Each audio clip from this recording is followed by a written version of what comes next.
राजा भोज जो होता याने समरांगण सूत्रधार नावाचा ग्रंथ लिहिला।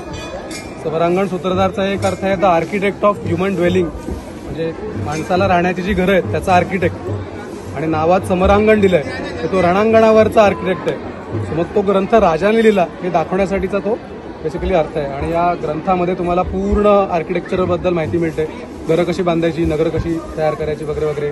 मंदिराचं डिझाईन बद्दल आपल्याला माहिती मिळते, भूमिज शैलीतली मंदिरं कशी असावीत त्याचं वर्णन समरांगण सूत्रधार त्यात दिसतं।